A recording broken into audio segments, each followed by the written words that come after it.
नमस्कार, आप देख रहे हैं इंडिया टीवी। मैं हूं आपके साथ पवन नारा। 2024 का संग्राम बस शुरू होने वाला है। चुनाव की रणभेरी बचने में ज्यादा दिन का वक्त नहीं बचा है। आज विपक्ष पटना में शक्ति प्रदर्शन कर रहा है। पटना के गांधी मैदान में मंच सज गया है। मंच पर राहुल हैं, अखिलेश हैं, तेजस्वी हैं, लालू यादव हैं और लेफ्ट के नेता भी। विपक्षी नेता पटना के गांधी मैदान में हुंकार भर रहे हैं। बहुत दिनों बाद एक साथ एक मंच पर इतने सारे विपक्ष के नेताओं का मिलन हुआ है। सबसे पहले सुनिए लालू ने अब से थोड़ी देर पहले कैसे नीतीश कुमार पर अटैक किया। नीतीश कुमार जी को हमने कोई गाली गलौज नहीं दिया। वो पहली बार यहां से निकले थे तो हम उनको कोई गाली नहीं दिया। उनको यही कहा कि ये पलटू राम है, नहीं पलटना चाहिए था। लेकिन दोबारा हमसे गलती हो गई, तेजस्वी से गलती हो गई। दोबारा ही पलट गए, नरेंद्र मोदी के पैरों के नीचे चले गए।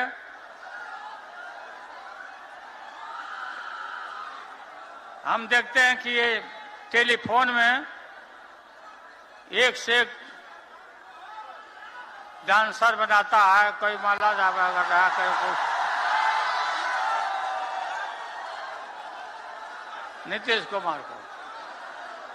नीतीश कुमार को शर्म नहीं आती है ये देख करके क्या?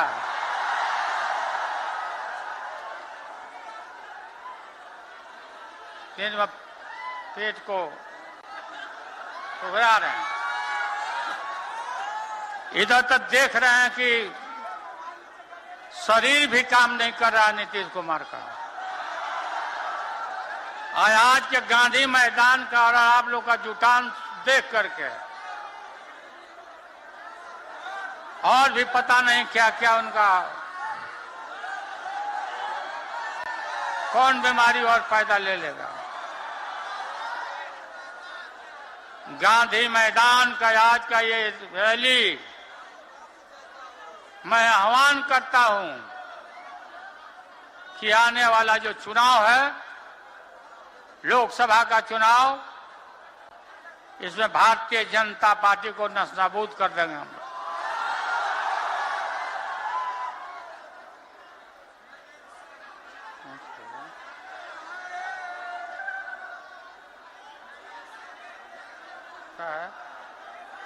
क्या दिया?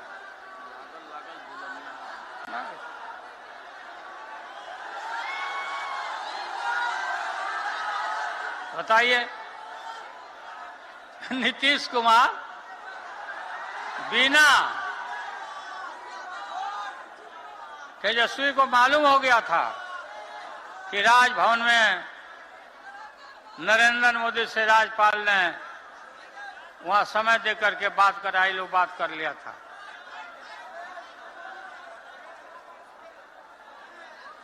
कोई ऐसा सरकार में कोई गलत काम नहीं हुआ कि अपना नीतीश कुमार, इनको पता नहीं क्या लगा। ठीक हम लोग बोलते थे कि लागल लागल झुलनिया में धाका लागल लागल झुलनिया में धाका बलम कर कहता चलो। अब फिर इन्हें लौट के आवे के हिम्मत करी है तो यहाँ से बढ़िया से धक्का मिली फिर।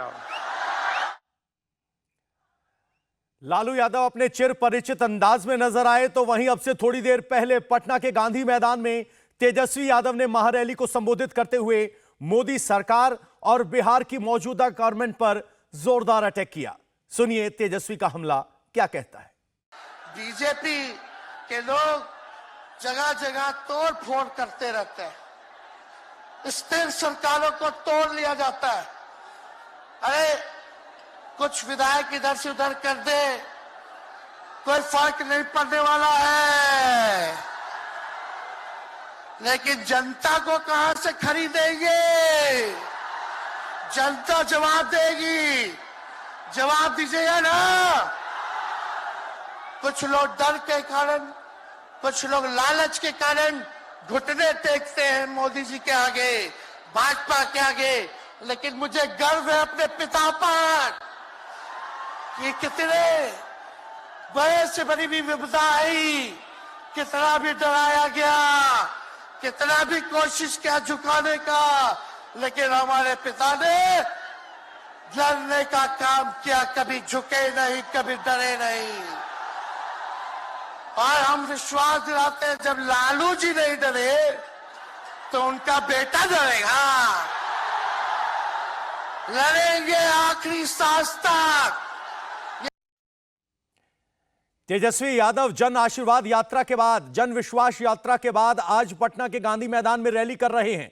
इसी दौरान राहुल गांधी, अखिलेश यादव जैसे नेता मौजूद हैं। लेकिन पीएम मोदी पर सबसे तगड़ा अटैक किया तेजस्वी यादव ने। तेजस्वी ने परिवारवाद को लेकर मोदी सरकार पर पलटवार किया। कहा कि पीएम मोदी जब कल बिहार में अपनी रैली के दौरान विपक्ष पर परिवारवाद का आरोप लगा रहे थे, उस वक्त उनके साथ सम्राट चौधरी और रामविलास पासवान के भाई बैठे थे। साथ ही तेजस्वी ने जीतन राम मांझी के बेटे को मंत्री बनाने के मुद्दे पर भी प्रधानमंत्री नरेंद्र मोदी पर हमला किया। मोदी जी आए थे कल यहाँ, क्या बोल करके गए? वही जुमला, वही बकवास की बातें, झूठ प्रचार। हम तो शुरू से कहते हैं मोदी जी झूठ बोलने के फैक्ट्री है, मैन्युफैक्चरर है। मोदी जी होलसेलर के साथ डिस्ट्रीब्यूटर भी है झूठ बोलने के। आप लोगों ने पिछले बार 40 में से 39 एमपी बीजेपी को जिताया। आज यहाँ बिहार के जिले जिले से हर लोग आए हैं भाजपा के सांसदों से पूछना कि उनके जिला में भाजपा के लोगों ने क्या किया।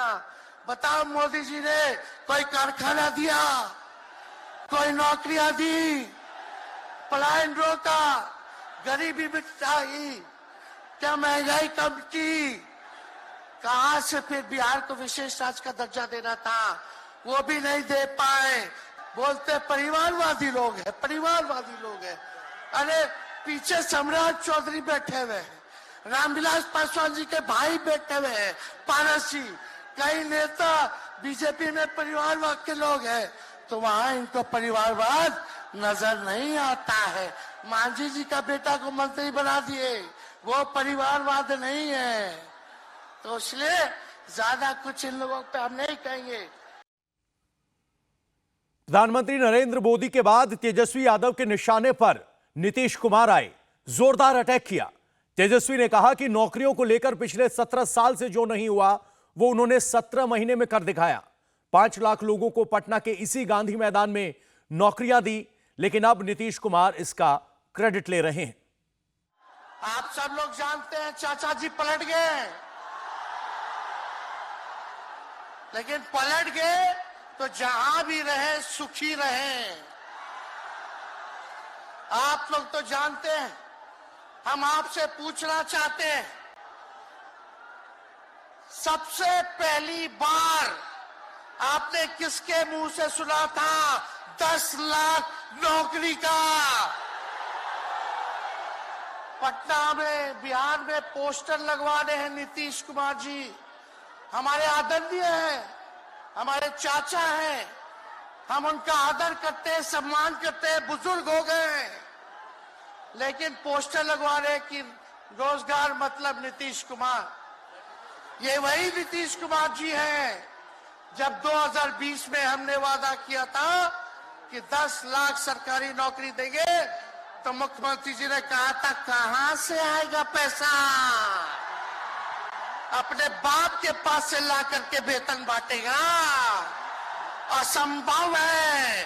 सोचो, जो 17 साल में नहीं हुआ, उसी मुख्यमंत्री से, उन्हीं के हाथों 17 महीनों में हमने इसी मैदान में लगभग 5 लाख लोगों को सरकारी नौकरी हम लोगों ने दिलवाने का काम किया।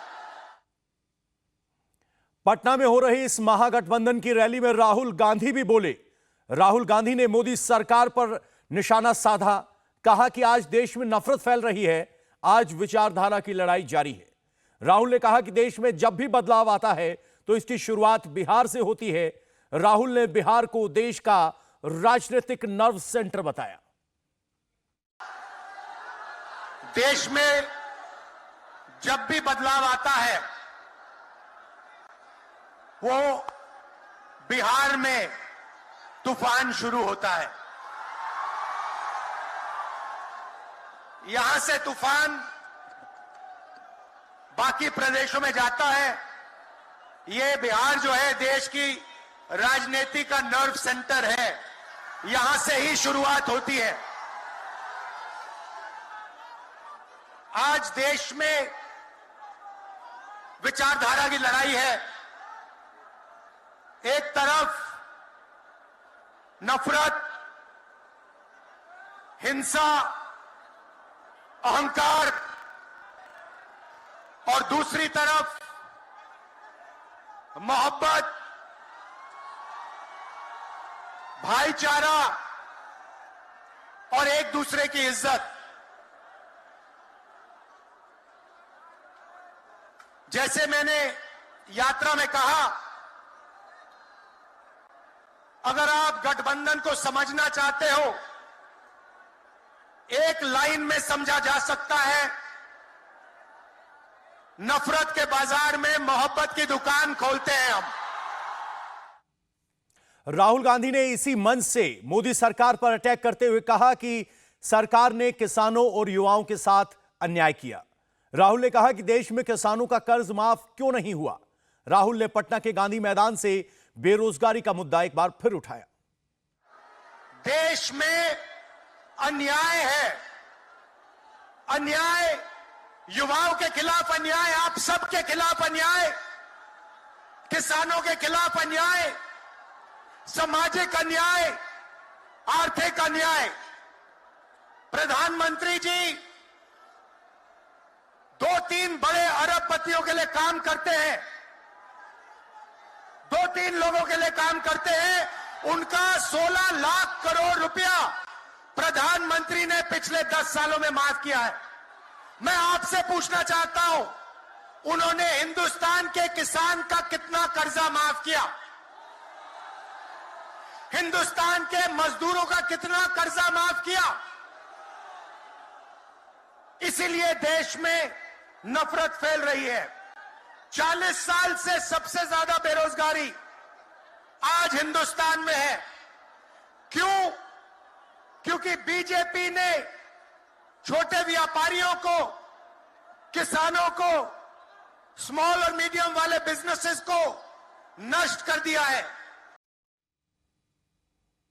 इंडिया अलायंस की रैली में समाजवादी पार्टी के अध्यक्ष अखिलेश यादव भी मौजूद थे। उन्होंने कहा कि जिस तरीके से यूपी में 80 हराओ का नारा दिया गया है, उसी तरह से बिहार में भी 40 हराओ का नारा दिया है और अगर यूपी बिहार मिलाकर बीजेपी को 120 सीटों पर हरा दें तो फिर उनकी सरकार नहीं बन सकती। अखिलेश ने यह भी कहा कि 2024 में संविधान मंथन होने जा रहा है। एक तरफ संविधान के राक्षस हैं तो दूसरी तरफ संविधान के भक्षक। जिन्होंने चुनाव शुरू होते ही ऐलान कर दिया है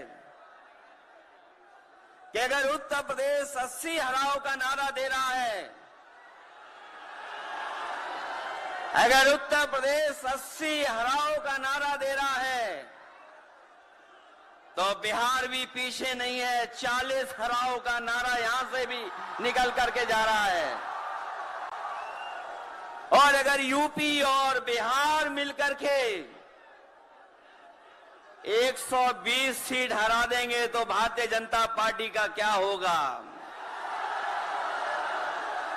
मैं अभी सुन रहा था, हमारे कम्युनिस्ट पार्टी के नेता ये कह रहे थे कि समुद्र मंथन हुआ था कभी। समुद्र मंथन हमारे सभी लोगों को पता है।